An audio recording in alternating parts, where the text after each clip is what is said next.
उद्धव जी महाराज वृंदावन जा रहे हैं। अब वृंदावन की स्थिति सुनो। अभी ठाकुर जी को ब्रज से गए हुए लगभग 4 वर्ष हो गए, 4-5 वर्ष ठाकुर जी को जाए हुए हो गए। और वृंदावन की स्थिति क्या है? आज भी इतने वर्ष ठाकुर जी के गए हुए हो गए, आज भी मधुमंगल, श्रीदामा, तन सुखा, मन सुखा, धन सुखा और ब्रजमंडल के समस्त गोप ग्वाल मथुरा के मार्ग पर आकर के बैठ जाते हैं और एक छांव के नीचे बैठ करके मथुरा की ओर देखते रहे। मैं कन्हैया आ रहे होगो, परसों की कह के गयो, आ रहे होगो। रोज प्रतीक्षा करते हैं इतने वर्षों से नित्य, और शाम तक प्रतीक्षा करते करते जैसे ही रात हो जाती है तो रोते रोते जाते हैं और नंद भवन के बाहर जाकर के कहते हैं, अरे यशोदा, ओ मैया सुन, तेरो लाला आजो नहीं आयो। परसों की कह के गयो ना मैया, यही सोच के सो जाइयो कि आज नहीं आवेगो, परसों आवेगो। कल भी मैया यही सोच के सो जाइयो कि परसों आवेगो, परसों भी यही सोच के सो जाइयो कि परसों आवेगो।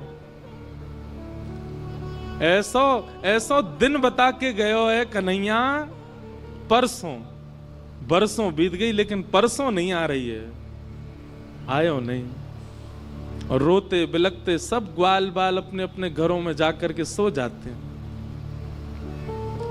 पर आज सब ग्वाल बाल बैठे हैं मथुरा के मार्ग पर देख रहे हैं।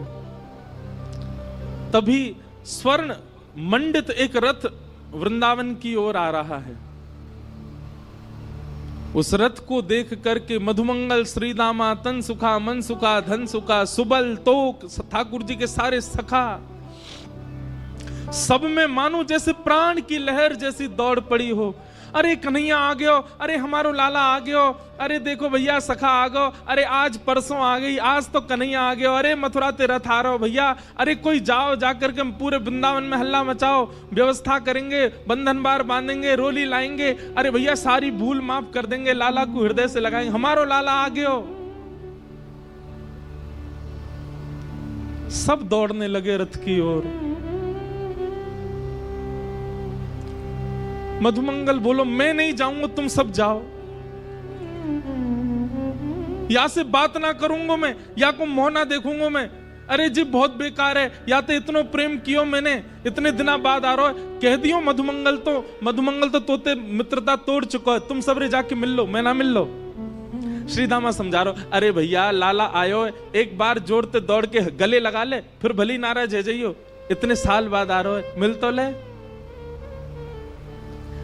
मधुमंगल बोलो, सही कह रहे हो श्रीदामा, लाला बहुत दिना बाद आ रहा है, एक बार अंक से भर लूंगा कस के और फिर दारी के ऐसो दूर फेंकूंगा, मुझे फिर मत मिलवाइयो बातें जी, बहुत उद्यमी है, इतने दिना बाद आ रहा हो, चल चल चल दौड़ के सब्र मिले बातें। सब ब्रजवासी दौड़ करके गए और बीच मार्ग में ही रथ रोक लिया, चारों तरफ से घेर लिया। सबके मुखमंडल पर प्रसन्नता है और नेत्रों में आंसू हैं।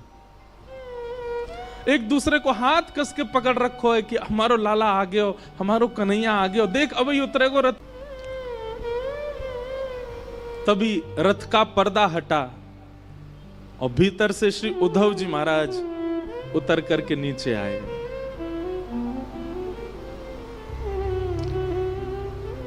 सखाओं ने उद्धव को देखा ही नहीं, वो सब अभी भी पीछे ही देख रहे हैं।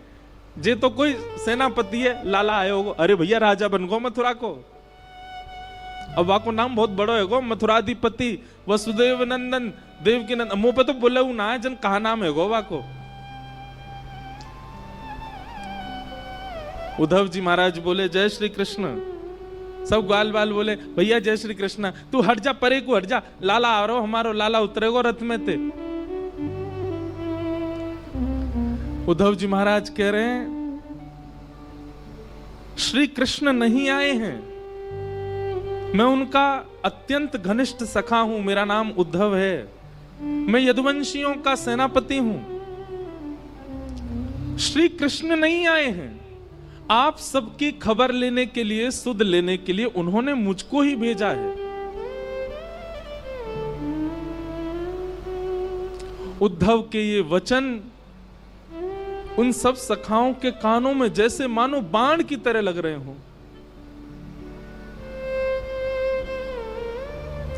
मधुमंगल तो वहीं बेसुध होके गिर गया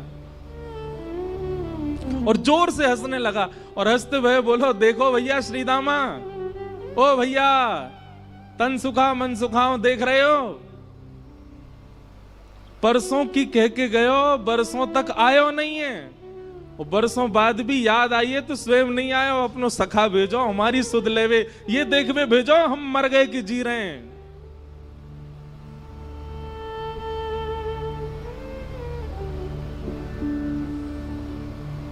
उद्धव जी बोले,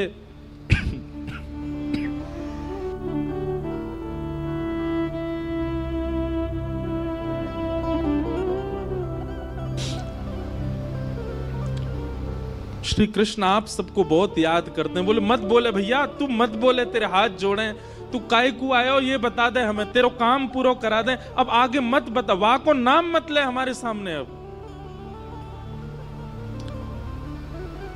उद्धव जी महाराज बोले,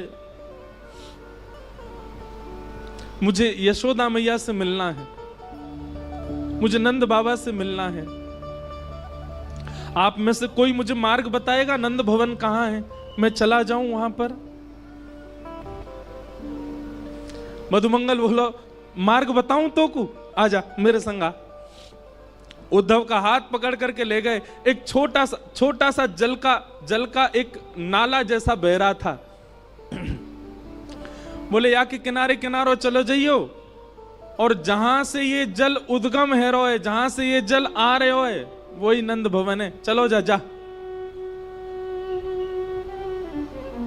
उद्धव जी बोले, नाले का उद्गम नंद भवन से? पहली बार सुन रहा हूं, किसी घर से कोई नाला निकलता है क्या?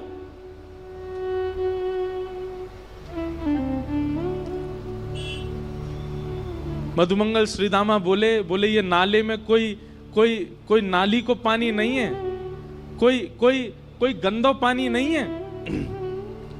तेरे सखा मथुराधिपति नए नए जो बने हैं श्री कृष्ण, उनके विरह में, उनकी याद में लाखों ब्रजवासी, लाखों ब्रजनारी नंद बाबा यशोदा नंद भवन को घेर करके बैठे रहते हैं, और प्रत्येक दिन पिछले 5 वर्षों से नीर बहा रहे हैं। उन्हीं के नेत्रों के अश्रु ही ये धार बन करके बह रहे हैं।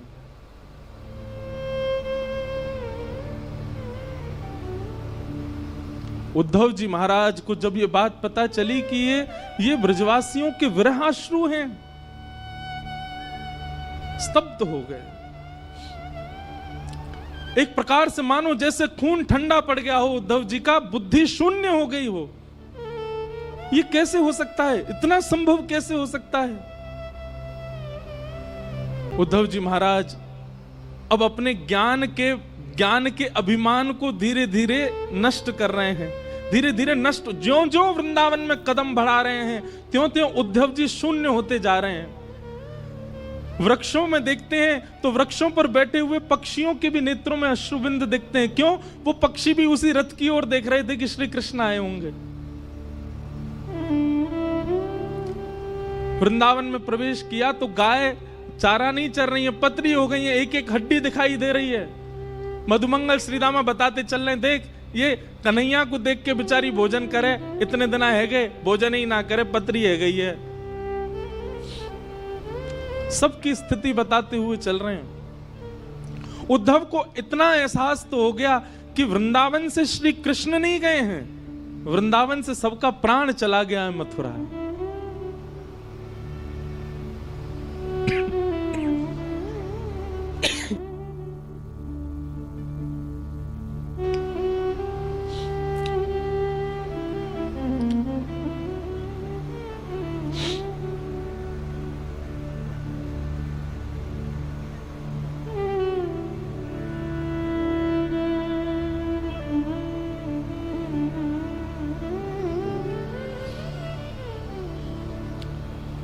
मधुमंगल की वाणी में परमानंद दास जी ने एक पद गाया है, उद्धव को बता रहे हैं क्या? ब्रज के बिहरी लोग बेचारे, ब्रज के बिहरी लोग बेचारे, बिन गोपाल ठगे से ठाड़े, अति दुर्बल तनहारे, ब्रज के बिहरी लोग बिचारे। शब्द सुनिए, बिन गोपाल ठगे से ठाड़े। जैसे कोई ठग करके भाग जाए तो जो ठगा गया है उसकी स्थिति जैसी हो जाती, ऐसे हो गए ब्रजवासी। बिन गोपाल ठगे से ठाड़े, अति दुर्बल तनहारे, ब्रज के बिरही लोग बिचारे। मात जसोदा पंथ निहारे, निरख साज सकारे। माता यशोदा पूरे दिन चिंतन करती रहती हैं कि कन्हैया आवेगो। उद्धव जी महाराज नंद भवन जब पहुंचे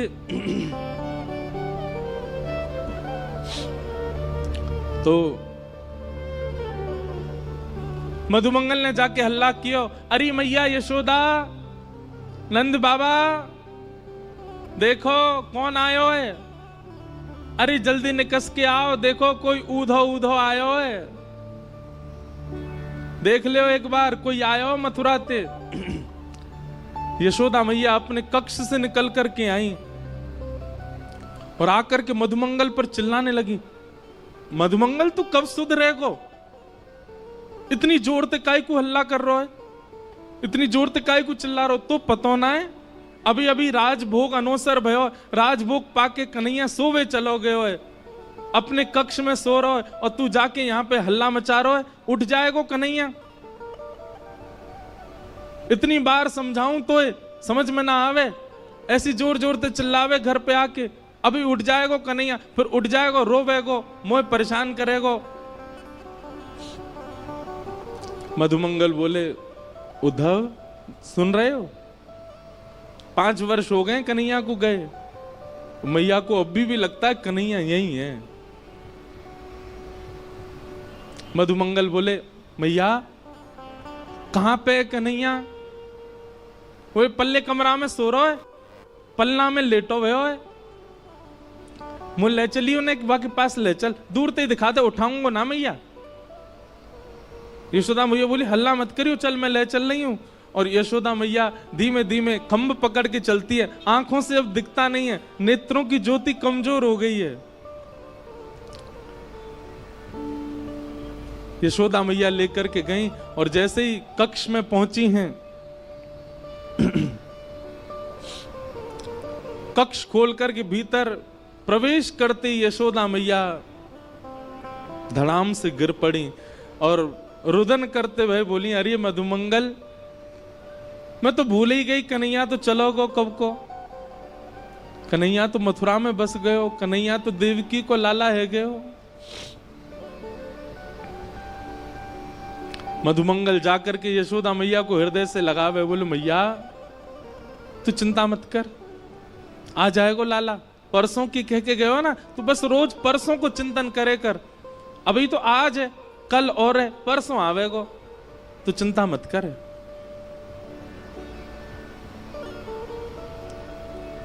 मधुमंगल जी बोले, उद्धव और क्या देखना है बताओ।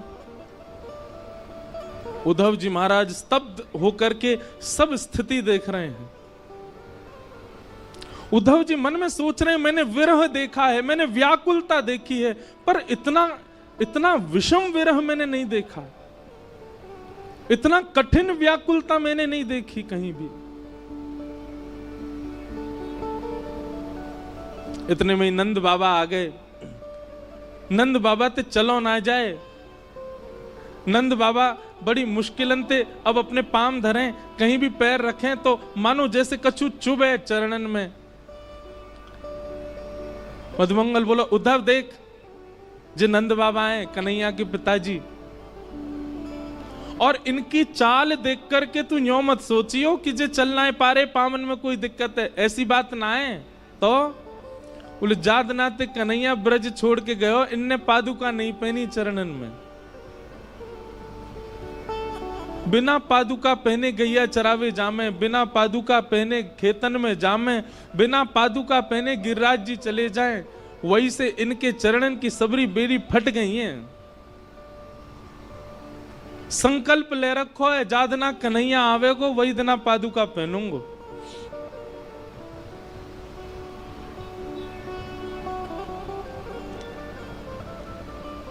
उद्धव जी महाराज ने प्रणाम किया। नंद बाबा ने जैसे ही काली कमली देखी, उद्धव जी को हृदय से लगाया। बोलो भैया तू हमारे लाला को सखा है? बोले जी मैं संग ही रहता हूं।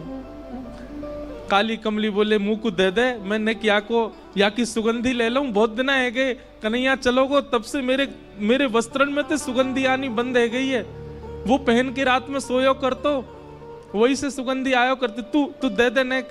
उद्धव ने अपनी काली कमली उतार के दी और नंद बाबा अपने हृदय से लगा करके और मधुमंगल से बोले अरे मधुमंगल बहुत दिन आएगे सोयो ना हूं भैया, ऐसा लग रहा हो कन्हैया गोद में आ गयो, अब मैं तो निद्रा कर रहा हूं, तू उद्धव को कछु पवाए दियो हैं। और नंद बाबा गहरी निद्रा में चले गए, काली कमली को अंक से लगा करके। उद्धव ये समस्त दृश्य देख करके शून्यता में जा रहे हैं।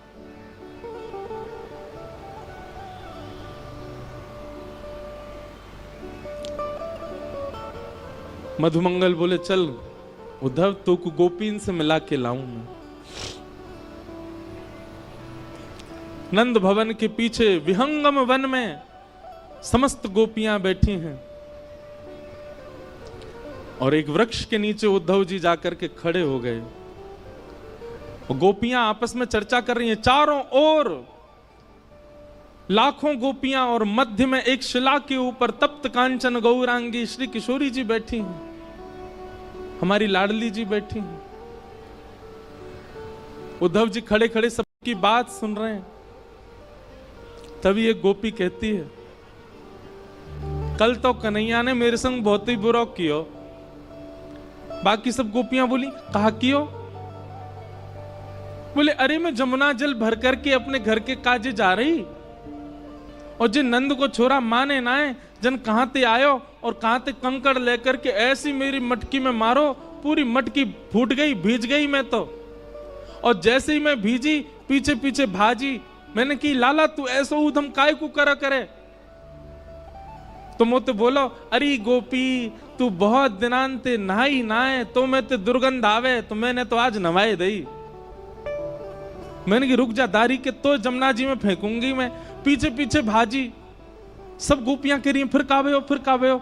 बोले मैं जैसे ही पहुंची वहां के पीछे मेरे हाथ पकड़वे ही वारो, जैसे ही मैंने हाथ पकड़ो गोपी बोली कहा भय हो फिर? बोले नेत्र खुल गए, स्वप्नों देख रही, मुंह तो स्वप्न में दिख रहे कन्हैया। और फिर बहुत बुरे भयो कि भैया कन्हैया तो चलोगे हो।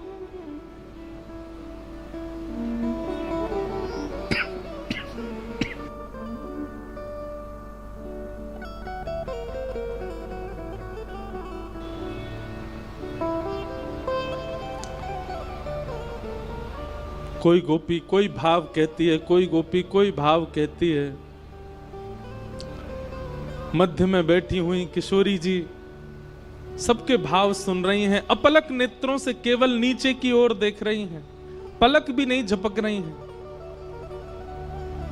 तभी एक गोपी ने जाकर के किशोरी जी के चरणन को स्पर्श किया। हे श्यामा जी, कछु भाव आप भी बताओ ना, आपको कृष्ण के अनुभव कैसे हो? मैं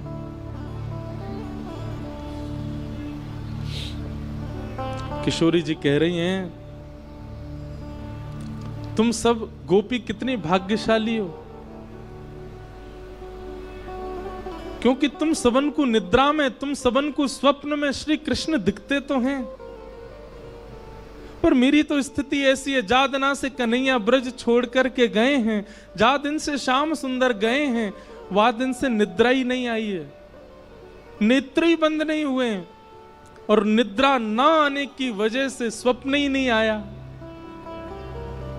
कैसे बताऊं तुमको कि मैंने क्या देखा?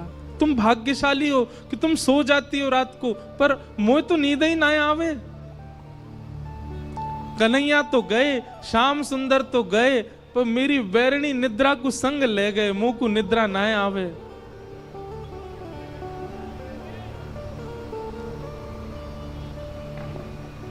सब सखियां बैठ करके चर्चा कर रही हैं, रुदन कर रही हैं। और रुदन भी कैसा बंधुओं, स्वर नहीं है किसी के रुदन में, शब्द नहीं है किसी के रुदन में, केवल रुदन है। नेत्र मानो अश्रु से भरे ही रहते हैं, बिना अश्रुओं के नेत्र किसी ब्रजवासी के हैं ही नहीं। वो सामान्य चर्चा भी करते हैं, चलते फिरते भी अश्रु निकलते ही रहते हैं।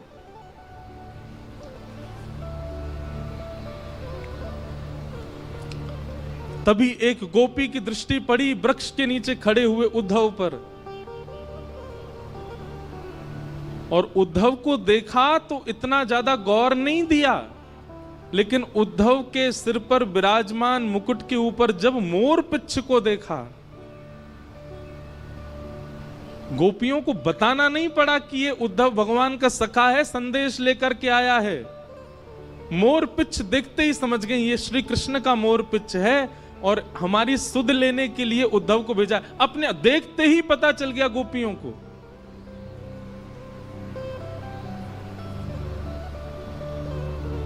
और तभी एक भौरा उड़ता हुआ वहां आया, और उस भौरे के वर्ण को देख करके, भौरे के स्वरूप को देख करके श्री किशोरी जी ने भागवत में केवल एक गीत गाया है, जिसका नाम है भ्रमर गीत। मधुपक तब बंधो मास्पृशांग्रिम सपत्न्या,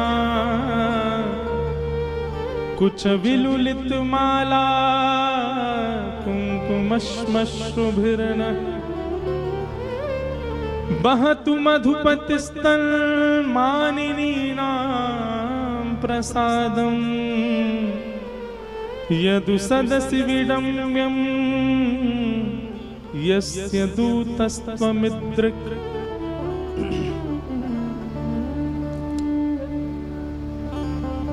मानो उस भौरे को केंद्र में लेकर के गोपियां उद्धव से नहीं कह रही हैं, भौरे से बात कर रही हैं, और उत्तर सारे उद्धव को ही दे रही हैं। अरे भौरे, तू काला काला है, कृष्ण भी काला है, जरूर उन्हीं का सखा है तू।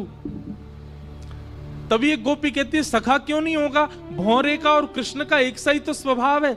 जैसे भौरा एक पुष्प पर बैठता है, उसका रस ले लेता है, फिर उस पुष्प को छोड़ देता है, फिर दूसरे पुष्प पर चला जाता है, उसका रस लेता है, फिर दूसरे पुष्प को छोड़ देता है, तीसरे पुष्प। ऐसा ही तो कन्हैया है।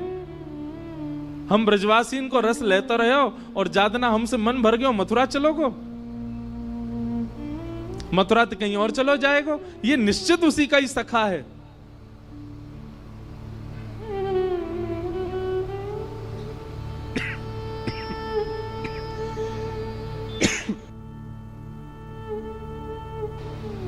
बंधुओं, अर्जुन भगवान श्री कृष्ण का विद्यार्थी है, पर हमारे ब्रजमंडल में उद्धव को ज्यादा मानते हैं। क्यों? क्योंकि उद्धव श्री किशोरी जी का विद्यार्थी है, उसको किशोरी जी ज्ञान दे रहे हैं।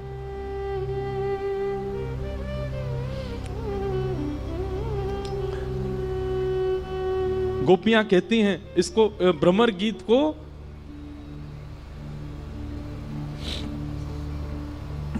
व्याज स्तुति कहते हैं। व्याज स्तुति का मतलब होता है कर तो स्तुति रहे हैं, पर टोंट मार मार के स्तुति कर रहे हैं। तो गोपियां यहां पर भगवान पर टोंट मार रही हैं और उद्धव को सुना रही हैं। गोपियां कहती हैं ये उद्धव तो, ये श्री कृष्ण तो जन्म जन्मांतर के कपटी हैं। कैसे कपटी हैं? कि मृगयुरिव कपिंद्रम विव्यधे लुब्धधर्मा, स्त्रयमकृत विरूपा स्त्रीजितः कामयाना बलिमपि बलिमत्वा वेष्टयद्भावयङ्ग्य तदलवसमस्तस्तस्तुदस्त्यत्कथार्थः। गोपियां कह रही हैं, कन्हैया ने हमारे साथ कपट नहीं किया, इनके स्वभाव में ही कपट है। सखियां बोली, कैसे कपट? बोले, अरे छुप करके बाण मार दिया। किसको? बलि को, बाली को छुप करके बाण मार दिया। कपट किया कि नहीं किया? बोले, हाँ कपट तो किया। बोले, केवल बाली के साथ नहीं, बलि जिसने तीनों लोगों को अपने अंदर ले लिया था, उसके यहां पर वामन बनकर के गए और वामन बनकर के गए और जाकर के कहा कि लाओ हमें 3 पग जमीन की भिक्षा दो। जैसे ही बलि ने संकल्प किया, विराट हो गए, 2 पैर से तीनों लोक नाप लिए और कहने लगे, तुमने 3 पग जमीन देने का वरदान दिया था, मैंने 2 पैर से तीनों लोक नाप, बता तीसरा पैर कहां रखूं, नहीं तो तुझे बंदी बना करके नरक में डाल दूंगा। उसके साथ कपट किया, बन के वामन गए और जैसी संकल्प हुआ विराट हो गए। मैंने कहा जहां एस्ट्रोलॉजी खत्म होता है वहां से वास्तु शुरू, वहां से वास्तु। ये वर्ड मैं क्यों यूज कर रहा हूं? क्या हम बन के वामन गए और जैसी संकल्प हुआ विराट हो गए। अरे बेचारी शूर्पणखा ब्याह करने आई थी, केवल इतना ही तो कहा था कि आप मुझसे ब्याह कर लो, उसके नाक कान कटवा दिए, उसको विरूपा कर दिया। और अब हम गोपियां, हमसे स्नेह किया, प्रेम किया, हमारा घर परिवार सब छुड़वा दिया और आज हमें यहां रोता बिलखता छोड़ के चले गए। अरे हमें पहले ही समझ जाना चाहिए था, श्री कृष्ण ऐसे ही हैं, उनका हमेशा से स्वभाव ऐसा ही रहा है।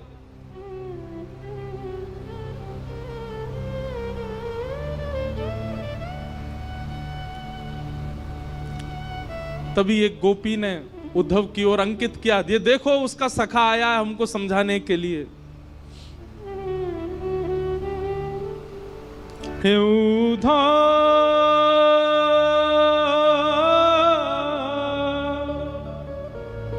मत आइयो समझाने, हे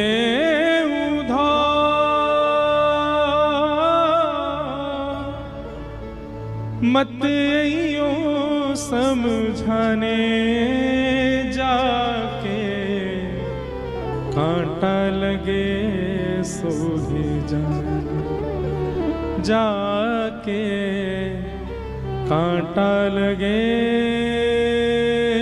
सो ही जाने।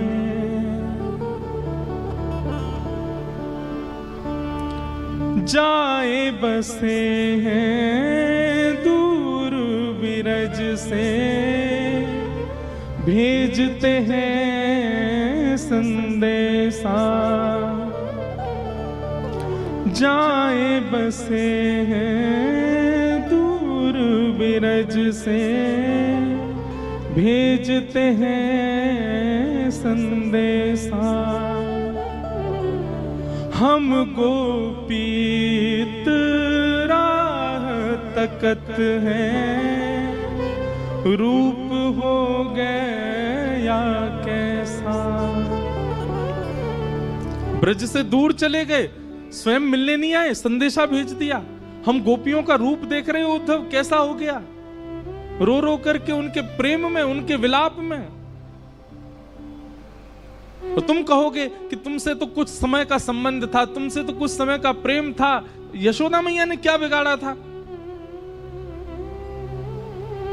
जाए बसे हैं दूर विरज से, भेजते हैं संदेशा। हम गोपीत राह तकत हैं, रूप हो गया कैसा,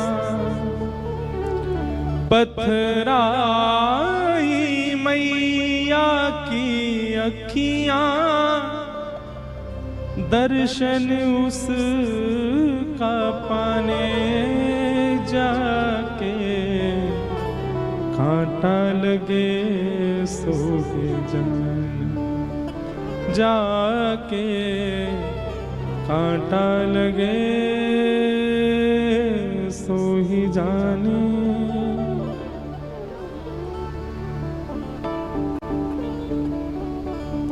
तभी किशोरी जी के समीप में रखी हुई ठाकुर जी की वंशी। बंधुओं, एक बात आपने कभी गौर करो या करना चाहिए कि ब्रज से जाकर के ठाकुर जी ने कभी वंशी नहीं बजाई, वेणु वाद्य नहीं किया। ठाकुर जी ने मथुरा जाती आयुध उठा लिए। वृंदावन में ठाकुर जी आयुधों में दर्शन नहीं देते, वृंदावन में ठाकुर जी वंशी में दर्शन देते हैं। वहां ठाकुर जी अपने प्रभाव को छुपाते हैं, अपने स्वभाव को दिखा रहे हैं। वृंदावन से दूर जाते ही ठाकुर जी अपने स्वभाव को छुपा लेते हैं, वहां अपना प्रभाव दिखा रहे हैं। शंख चक्र गदा पद्मधारी त्रिलोकी नाथ, एक भ्रगुटी टेढ़ी करते ही महाराज शिशुपाल की गर्दन सर से अलग कर दी। महाभारत का युद्ध चुटकियों में जिता दिया पांडवों को। समुद्र के बीच नई नगरी बना दी द्वारिका, 16,108 ब्याह करके। ठाकुर जी का प्रभाव प्रकट होता है वृंदावन से जाके। वृंदावन में तो ठाकुर जी स्वभाव में रहते हैं। ऐसे कोमल से ठाकुर जी, कोमल कोमल हाथ, कोमल से चरण, कोमल मुखमंडल और पतरी सी नेक्सी सी बंसी बजामे।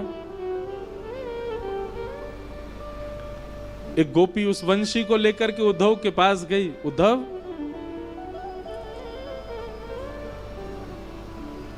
मोर मुकुट वैजंती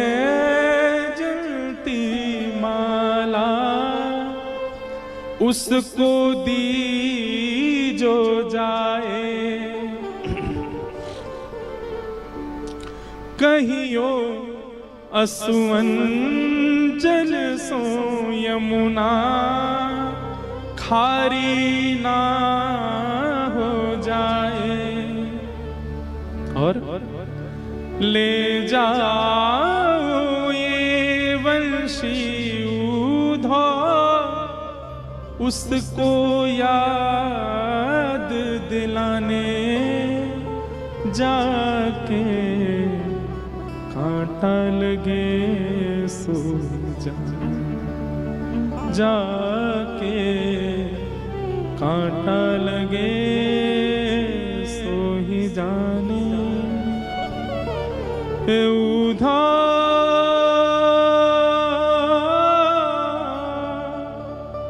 मत आइयो समझाने जाके, कांटा लगे सो जाके, कांटा लगे सो।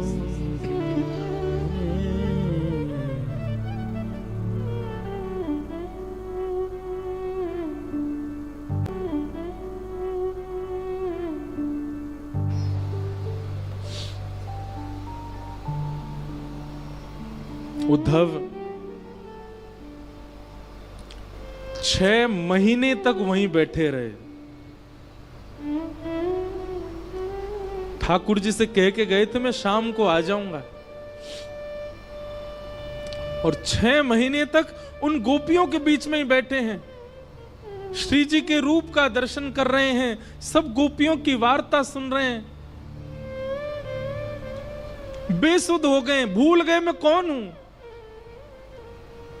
मैं बृहस्पति का शिष्य, मैं वृष्णियों का महामंत्री, मैं कृष्ण का दैत्य सखा, सब विस्मृत हो गया उद्धव से। दंडवत प्रणाम किया और किशोरी जी के चरणों से लिपट गए और बोले, हे श्यामाजू, अब मुझे कहीं नहीं जाना, सदा आपके श्री चरणों में रहना है। साधनहीन दीन में राधे, साधनहीन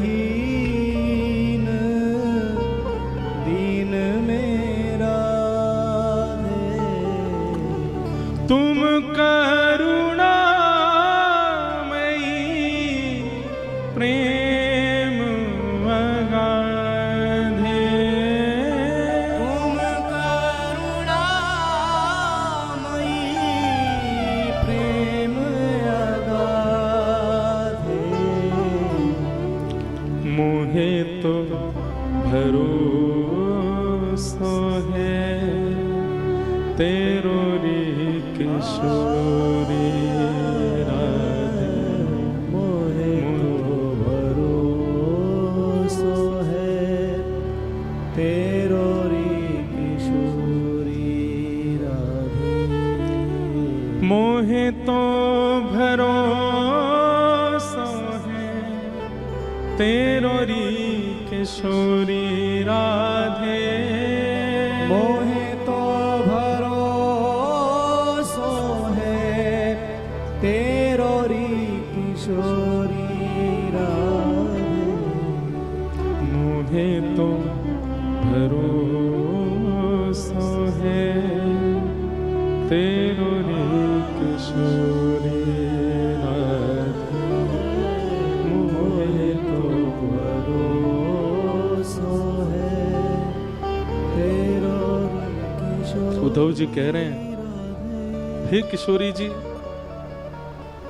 भुक्ति मुक्ति ना मागत केवल, भुक्ति मुक्ति ना मागत केवल, मुझे मुक्ति नहीं चाहिए किशोरी जी, मुझे संसार के भोग विलास भुक्ति कुछ नहीं चाहिए। मुक्ति भुक्ति ना मागत केवल, मुक्ति भुक्ति ना मागत के। तो क्या चाहिए? अपनो जान संभालो किशोरी राधे, अपनो जान संभालो किशोरी राधे, अपनो जान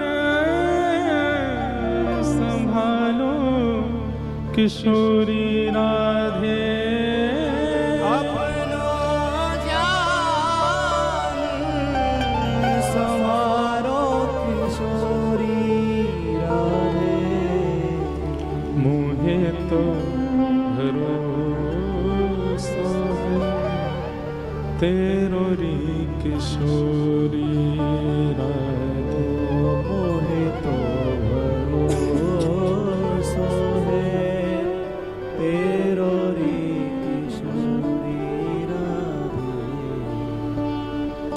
उद्धव जी आप जाओ, हमारो कन्हैया आपसे बड़ो प्रेम करे, प्रीति करे। उद्धव, वृंदावन से मथुरा इतना दूर नहीं है कि हम जा नहीं सकते। वृंदावन से मथुरा की दूरी इतनी नहीं है। अरे भैया, हम एक दिन में 2 बार जा सकती हैं मथुरा, पर हमारो प्रेम ऐसा नहीं है कि हम अपने प्रियतम के पास मुंह उठा के ऐसी चली जाएं। हमारे प्रेम को स्वभाव है तत्सुखे सुखित्वम, जहां में हमारो प्रेमी सुखी है वहां में हम सुखी हैं। यदि मथुरा जाकर के मथुरा वासीन के बीच में रह कर के हमारो लाला प्रसन्न है, तो वाक की प्रसन्नता में हम यहाँ रोएंगी, बिलखेंगी, तड़पेंगी, पर जा नहीं सकती उसके पास। हमारो प्रेम ऐसा है ही नहीं कि 24 घंटा प्रियतम के सामने बैठ जाएं। हमारो प्रेम तो वाकई प्रसन्नता में है। उद्धव, अब तुम योग्य हो। हम ब्रजवासी तो ब्रज छोड़ के नहीं जाएंगे। हमने गोपी गीत में पहले ही कन्हैया से कह दी, ते जन्मना ब्रजम अधिकम जयति। कन्हैया, तो से ज्यादा प्रिय हमको ब्रजमंडल है। क्यों? ये ब्रजमंडल भी प्रिय हमें क्यों है? क्योंकि या ब्रज की रज में कन्हैया के चरण चिन्ह हैं, या ब्रज में कन्हैया की स्मृति है, यमुना जी में कन्हैया के चरणोदल हैं। इन वृक्षन से कन्हैया छुप छुप के गयो है, या हमारे ये ब्रज अब स्मृति बन चुको है। हम या को त्याग ना सकें, एक बार को कन्हैया को त्याग देंगे हम। लेकिन उद्धव, तू हम में से कोई है गयो है, अब तू हमारो प्रतिनिधि बन गयो है। हम तो ब्रज छोड़ के ना जा सके उद्धव, लेकिन तू चलो जा, और जाकर के कन्हैया को खूब ध्यान रखियो, खूब स्नेह रखियो। हम ब्रजवासिन की ज्यादा याद वाय आन मत दियो। उद्धव जी चरण पकड़ करके बैठे, श्री जी से कह रहे हैं मैं सब त्याग दूंगा, लेकिन मैं ब्रज नहीं छोड़ सकता, मैं आपकी सन्निधि नहीं त्याग सकता। किशोरी जी बोली, यदि हम अपनी सेवा की बात कहें तो तू ब्रज में रुकियो, लेकिन हम तो तोको अपने प्राणन की सेवा की अधिकार दे रहे हैं। चलो जा, हमारो प्राण है कन्हैया, तू सदा उनके संग रहेगो तो हमको एक भाव रहेगो कि चलो हमारो एक सेवक कन्हैया के संग है। तू जा, और जा करके कन्हैया को खूब ध्यान रख। 6 महीनों से उद्धव जी एक ही वस्त्र में हैं, एक ही अवस्था में हैं, जैसे आए थे वैसे ही हैं अभी भी। विरह व्याकुल उद्धव जी महाराज रोते बिलखते वृंदावन से जा रहे हैं। वृक्षों को बार बार हृदय से लगा रहे हैं, ब्रजवासियों को हृदय से लगा रहे हैं, सबके चरणों में बार बार प्रणाम कर रहे हैं, बार बार अपनी झोली फैला करके विधाता से कह रहे हैं, एहु विधि ना तो पे अचरा पसार मांगू, जन्म जन्म दीजो याही ब्रज वसिवो। आशा महो चरण रेणु जशाम हम शाम, वृंदावने किमपि गुल मलतौषधि नाम। हे विधाता, यदि आप मुझसे प्रसन्न हो तो इस वृंदावन का कोई छोटा पौधा बना करके मुझे भेज देना। पैदल ही उद्धव जी महाराज मथुरा को चल दिए, रथ में नहीं गए। और मथुरा में श्री ठाकुर जी के भवन में जैसे ही प्रवेश किया, भगवान श्री कृष्ण अपने आसन से खड़े हो गए। अरे मेरा उद्धव आया, मेरा प्यारा उद्धव आया। उद्धव जी क्रोध में भर करके गए हैं, गले भी नहीं लगे ठाकुर जी के, सीधा हाथ पकड़ा और खींच करके ले जाने लगे। ठाकुर जी बोले, अरे उद्धव कहा कर रहे हो भैया, कहा कर रहे हो? उद्धव बोला, चलिए मेरे साथ। भगवान बोले, कहां? बोले, वृंदावन चलिए, वहीं रहिए।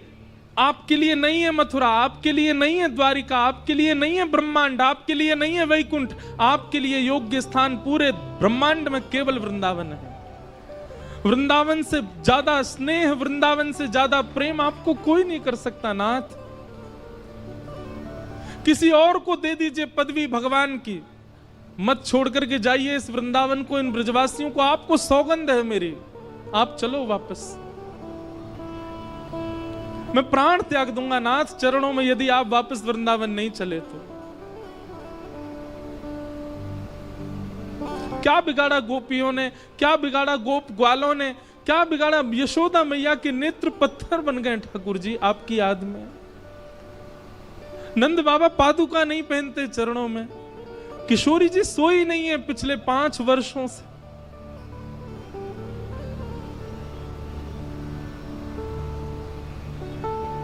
आप चलो वृंदावन वापस। नहीं है आपके योग्य ये ब्रह्मांड, नहीं है आपके योग्य कोई और पदवी नाथ। ठाकुर जी ने कस करके उद्धव को हृदय से लगाया। बोले, उद्धव तू ज्ञानी था, तू विरक्त था, तू श्रेष्ठ था, पर मुझे तुझसे इतना प्रेम था कि मुझे बस एक ही कमी लगती थी कि मेरा उद्धव प्रेमी कब बनेगा। और इन 6 महीनों में मेरा उद्धव प्रेमी बन करके आ गया। ब्रजवासियों ने प्रेमी बना करके मेरे उद्धव को भेज दिया। मुझे मत कहिए कुछ भी, आप चलो मेरे साथ। देवकी मैया, मैं रह लूंगा आपके बगैर, मैं रह लूंगा आपके स्थान पर, मैं नहीं आऊंगा वृंदावन लौट करके। बल्कि मेरी स्थिति भी ऐसी है कि मैं अब रह नहीं पा रहा हूं। मुझे जब से मथुरा आया हूं मुझे लग रहा है मेरे प्राण ना निकल जाएं। पर नाथ मैं त्याग कर दूंगा वृंदावन का, पर मेरे लिए आप चले जाओ वापस, मेरी प्रार्थना है। मत करिए कोई लीला, कोई आवश्यकता नहीं है ब्रह्मांड को आपकी, आपकी आवश्यकता ब्रजवासियों को है।